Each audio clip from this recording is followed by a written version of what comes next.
All right, ladies. So today we're going to be talking about people in general, not just ladies. All right, don't get jealous. We're going to be we're going to be talking about the 7 psychological flaws that humans have.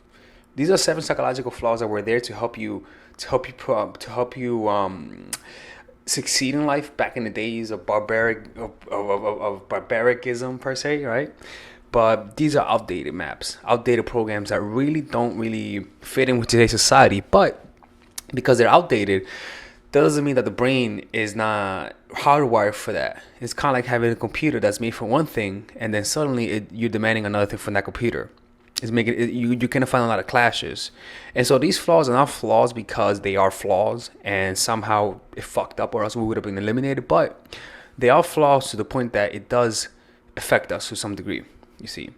And we're going to be going over, and again, look, I am not going to be talking about psychopathics, none of that sort of stuff, because that is a psychological flaw. You could call it that. But it's not less prevalent. There's not a lot of psychos out there. Then again, this is a women's channel. So, feminists, don't hurt me. All right, so let's get started. So the first one is backward rationalization. Backward rationalization. Backward rationalizing is pretty much, for example, it's kind of like when a woman likes a guy, right? You ever seen a woman who likes assholes, right? They're just attracted to the asshole. And then when they get with the guy, they like him, but they know he's an asshole. So how do women get around that? It's easy. Let's say that he is a big asshole to everyone else, and then suddenly he helps a child when he falls. And you see that, and you say it becomes kind of like a confirmation bias. Like you were looking for an answer, you were looking for an excuse to go out with him, and then suddenly you say, you know what? You see, he picked up that boy when he fell. He is a good person. So as a result, the emotion that you were feeling, which is attraction to him, wasn't lining up with your thoughts and the evidence. So as a result, your brain will exaggerate one act just to fit in with the model that you have of him. So that's what's gonna happen, and then suddenly you're gonna, in order to break up with him, is gonna be difficult because your brain is gonna be giving you rational reasons to stay with him. You see, your brain's gonna say, "Hey, remember that one time when that kid fell? He helped him up, right?" And so that's what tends to happen. Your brain has the ability to rationalize a lot of things, and that's how belief systems stay in the person's head with contradictions. It doesn't matter. It'll still live there. It'll find a way to stay there. And this happens a lot, especially when you have low self-esteem. You don't believe in yourself, and so you're with the person who's abusing you, you're with the person who's bad for you, but because you like the person, you're gonna find a way to rationalize being with them. So even though he may be bad with you, or the person he may be mean, you're gonna say, you know what, but he's a good person, but he did this, but he did that. Your brain finds little evidence to say, you know what, maybe it's worth it. To everyone else, you look like a fucking psycho and crazy, but it makes sense to you. That's what happens when your brain backward rationalizes. This also works with attraction, with getting women to become attracted to you. You rather than doing the things that are attractive, just be attractive. Learn to hone in on your vibe, chill out. You see what I'm saying? Be more grounded. Don't say things to get a reaction, but to amuse yourself, right? And when you develop that grounded energy, where you're not reacting to her, a woman's gonna feel your power, not by what you say, but by her attempt to test you. You see, and the way that you react is how she feels, how attractive you are. And so then after she says, you know what, I like him, then she's going to start looking for reasons to like you. But it's not because she likes you because of a specific thing, but because the foundation was laid. The emotions are there, right?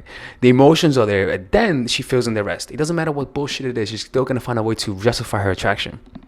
That's how it's done.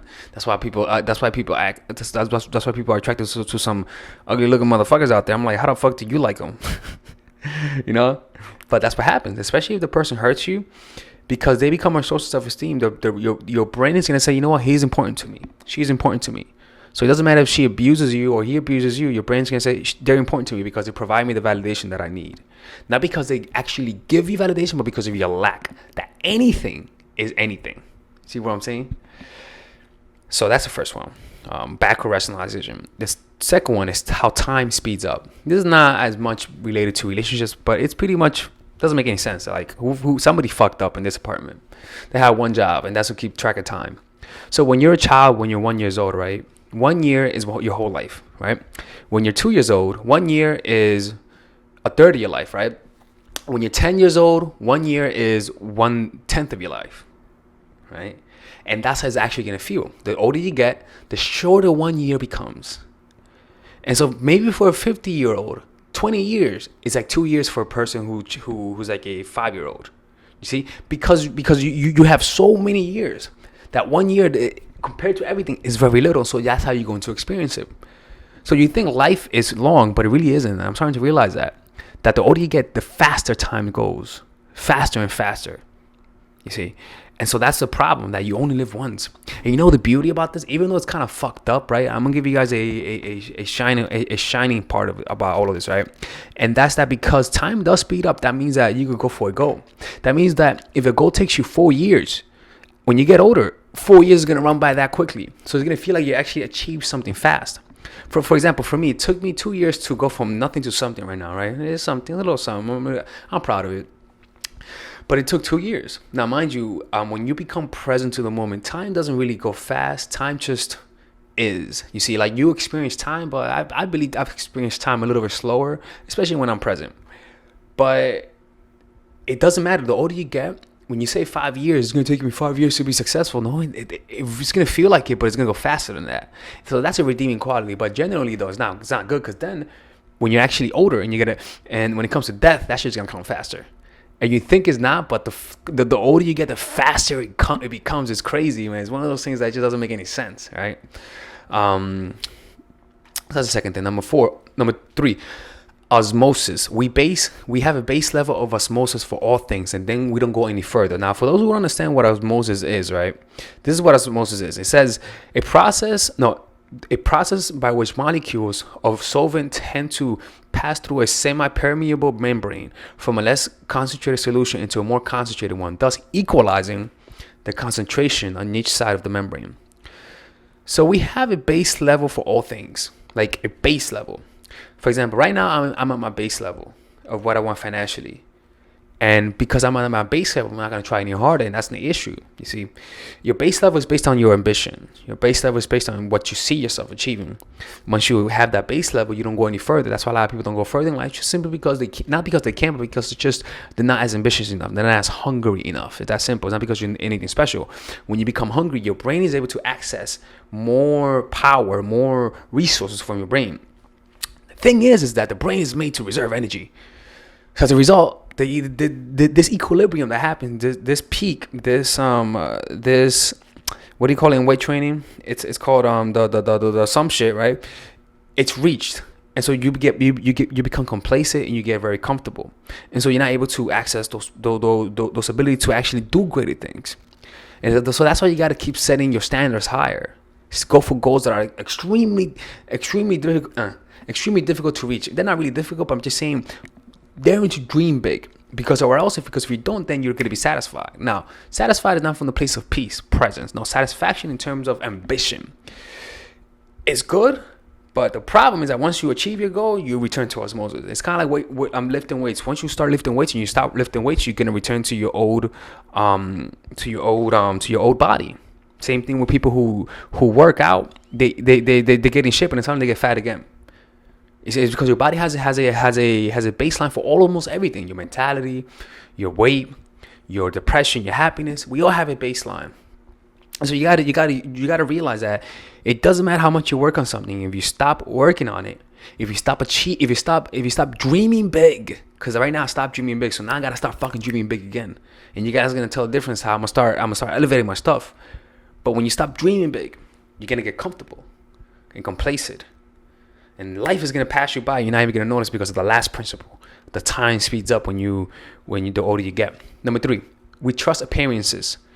The reason why we as humans we trust appearances is not because we are ignorant or stupid, but because we just cannot question everything. You see, we cannot question every little fact that's presented to us. That's impossible. We have to preserve energy. We have to preserve energy for what's important to us.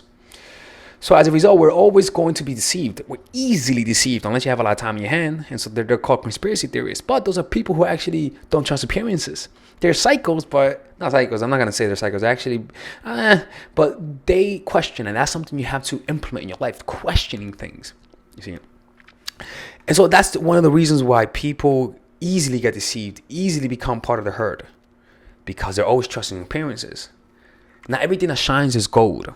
Just because a woman is beautiful doesn't mean that she has the substance to back it up. Just because a man looks hot and sexy doesn't mean he's really like that on the inside. He could be boring as fuck. Let me say something. I love my average women. I love my sexy average women. You know, you have like the echelon of hotness, and then where they're just so fucking hot, where it's just impossible.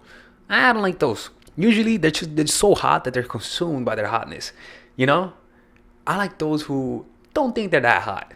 I like those who are unassuming. I like those who, when they walk down the street, you take a look and then you say, oh, but then you're like, oh, wait a minute. I know underneath that, she's fucking hot. It's like finding a lost treasure. You see? And that's the beauty about it. And so in life, you can't really trust appearances. Just because somebody smiles at you, sometimes that smile could be used as a smoke screen to distract you, to lull you, to hypnotize you into doing whatever they want. That's what politicians do. They put on the appearances, they give money to charity, you know, they're good people. But deep down, they're doing crazy shit. You see, and the way you cover it up is through acts of kindness. People, we all have a representative. This is my representative to you. Like who I am right now, this is my representative. I'm actually trying my best to try to show how fucked up I am in the head. But generally speaking, most people try to show the good sides, right? And they're not being hypocrite. That's just human beings. We want to impress people. The problem is that the side that we show people most of the time is not true, even with our friends. And so that's why we can't really trust people 100%. We have to be wary about people because we can't even trust ourselves. So that's one of the big problems with humans, that we always trust appearances, you see. And again, that's good because we have to do it initially as a child. When I was a beautiful child, I wasn't a beautiful child, I was an annoying kid. When I was a kid, I trusted my parents, and I still trust them. But I'm just saying because of that, because when I was a kid, I was trained to believe in people, to trust people. Then it's normal for people to have that tendency. But the problem is that when people just do it too much belligerently, to the point where they ignore the red flags. And that's a tendency that people keep having. You see, people will be talking shit about them in front of them. And they may even sense the vibe, but because they put a smile on their face, they say there's no way that this person gives evil. That's not the case. You see, evil is hidden behind smiles, behind favors, behind free things. You see, behind pretty words, that's where evil lies. You see what I'm saying? Sometimes the most honest, anyways. Number 4, object permanence. That's a big one, object permanence. In life, we believe that everything stays the same. For example, it's kind of like when we came into this world, when we were little kids, we saw older people, and when we thought they were always old. Right? We thought they were always old. Little do you know that was the oldest they've ever been. Actually, everyone right now. Look at everyone. That's the oldest they've ever been. They've never been like that. You think they have because they're part of your reality, but in reality, they've never been like that. In reality, they feel like they're getting older, and you don't see that. Things don't last forever. Life doesn't last forever. The world that we live in is not going to last forever. It's impossible to believe that, but that's the truth. The universe is not going to last forever. Actually, it is. It's going to keep expanding to ever nothingness. But when we think about universe, the universe that we think of is our existence per se. Because once we're gone, the universe is not going to exist for us. And reality is objective, relative, based on the observer. So that's going to be 100% truth. The issue is that because of the object permanence, we believe that everything that we experience will last forever. That means when we love someone, we say, they're always going to be there for me. Once again, you're allowing your emotions to dictate your reality. You gotta realize the impermanence of things, the fleeting nature, how things are ephemeral, things don't last. So for me, is realizing that I'm going to get older one day and not holding on to it. For me, is realizing that even though I have good friendships right now, I may not have them tomorrow. For me, is realizing and understanding that today I could easily walk down the street and lose my legs and not have them no more. For me, it's easy that my YouTube channel may be shut down. But when you deny yourself of that reality, of not understanding that, or at least be able to contemplate it without going into a panic, you're always going to be making decisions based on the short term. You're never going to really plan for the future because there's no future for you because you're suppressing it. This object permanence always comes in the form of our state, how we feel. We think we feel angry, so as a result, we're always going to get angry. We're always going to be angry. It's kind of like when people have drug cravings. They don't realize that the drug craving is fleeting. It's going to leave you one day. But because it's so permanent in that moment, we feel like we feel like we have to indulge in whatever we prefer to alleviate it. Because it feels like it's always going to be there. But object permanence dictates that nothing is permanent. Everything is going in and out of existence, in a constant flux of existing and not existing. Reality from the macro perspective of outside, looking at everything from our perspective, looks permanent. But when you go into the micro world, I think so, right? Into the quantum world, things are always going in and out of existence. Things don't make any sense. Things operate under their own rules. If the quantum world looked at if there was a quantum entity and you describe to them how our world works, it's gonna call you crazy. You see. So reality states that what you see is not real. What you see is more of a reflection of your consciousness. You see, the outside world, the permanent things you see are not really there. It's just a reflection of your reality. These are all senses. I'm feeling this. I'm seeing this. All senses created by my brain. Created by my brain. I could die right now. Suddenly it doesn't exist. It goes into so many different realms. Realizing that just because somebody's angry at you doesn't mean that's who they really are. That's object permanence. You're thinking like, oh, he's an asshole. In reality, that's just one part of him. It's kind of like celebrities. Celebrities, when they meet people, they don't realize that when they meet people, that's who they are forever. So if you're an asshole to somebody, the way that it's going to describe you to when they're talking about you is an asshole. Even though you're really not that, but to them, you're an asshole. That's because of object permanence. Our mind has a tendency to believe that everything is how it is and will always be like that. Even though it keeps being proven wrong, it has the emotional desire to think like that. Number three. Number three. I think it's number 5, right? 1, 2, 3, 4, 5. 5. Irrational fears. We have a lot of irrational fears. And one of the fears is fear of death, fearing things that we shouldn't be feared, like procrastination, fearing people. And the reason why I feel like that's a flaw is because it doesn't apply to this world right now. The fear of the dark. Well, actually, you know what? I'm gonna take this back. Because fear makes sense. Fear does make sense. You see, fear does make sense. But what the fear that I'm talking about is a fear of success. When you self-sabotage yourself. You feel like you cannot take it. You feel like you want something, but somehow deep inside of you, something tells you cannot have it because I don't want to have it because I'm fearful. You see, and so it's one of those things. It's a paradox. It's a contradiction where we want something, but at the same time, there's something inside of us that says, I don't want that. And so that's a flaw that humans have because a lot of it's, for example, it's kind of like dating. I know that some women, when they tell me that they want to hang out with me and they don't hang out, sometimes that they're not attractive, but also sometimes they're scared. It's kind of like going to a job interview. A lot of people don't go to job interviews not because they don't want the job, but because they're afraid of the interview. You see, they have this irrational fear. I think Jerry Seinfeld said that, it's a joke. He said that the number one fear is fear of public speaking, and the second one is death, which means that most people will prefer, if they're given an obituary, to be in a casket rather than giving the speech. You see, so it doesn't make any sense, but that's what humans have. Now, to overcome that fear, you literally should just write down what's the worst thing that could happen if I tackle that goal that I want to tackle, and write down exactly the worst thing that could happen. And when you face your fear and you see the irrationality, how silly it is, suddenly the fear dissipates. Now, mind you, I'm going to be making a longer video on this and it's going to be more well thought out. But I'm putting this out there because I don't want to forget it. It's an interesting concept.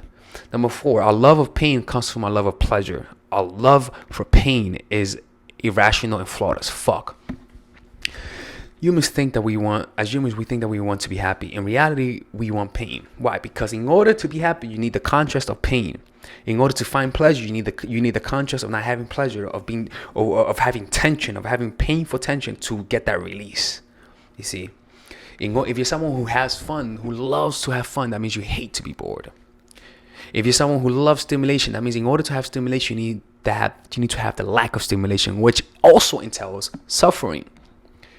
You love your children, but when you're not away from your children, there's suffering there. Now, the only reason why you love your children is because they help you escape a feeling of not having them. So the only way for you to experience the pleasure is to experience the pain. And so we are willing to experience the pain just for the pleasure. And that's the problem. That we think we want pleasure, but we don't even know and realize that we also want pain because it comes with it. It's a coin that cannot be cut in half. You have to have the front and the back. That's just how it is. And so as humans, we love pain. And so we think we want to finish an argument, but then suddenly when they finish making a point, you want to go back to the argument. Even though it's annoying you, even though you know you cannot convince the person, you still want to argue back because it feels good, but it's stressing you out. It's kind of like when you're arguing with someone, they tell you go upstairs, shut the fuck up. They're gonna keep arguing, don't say nothing. You're like, okay. But you go upstairs listening to hear that if this person is gonna say one more shit, so you calm down and tell them your mind. Oh, you want peace, but no. Deep down, you want something to snap off so you could relieve your tension, relieve the pressure, relieve the anxiety you feel, release the tension. And so wanting pleasure will always have a seed of pain in that. And that's what I'm saying is that we love pain and we don't even realize it as humans. That's why we suffer so much. People who want control means that they lack control. You see? So all those things, as humans, we're flawed psychologically. We are flawed. Our brains is not made to make us happy. Our brain is only here to help us survive. And thank goodness we have different tools right now in this world that we live in to make us happy, to help us counteract the natural balance of the brain, which is to help us survive. The brain under its own accord is self-destructive. It takes a lot of self-control and pragmatic thinking in order to tame your brain. Because your brain is crazy as fuck. Right? So that's it. Anyways, it's Alex from Rationalization. Hope you guys enjoy this. I should be making more dating videos tomorrow.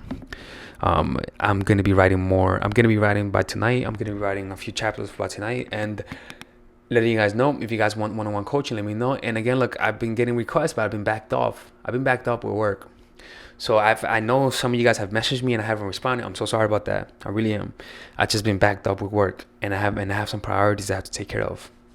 But for those who are being coached by me, I'm still there. But I'm gonna be taking in the clients by Monday. Hopefully by Monday. But if you haven't, message me. It's because it's first come first serve, and the more subscribers I get, obviously, it's gonna be a little bit more difficult to reach me, and all that sort of stuff. Right. Anyways, it's Alex from My For Attraction. I hope you guys have a good day. Bye bye.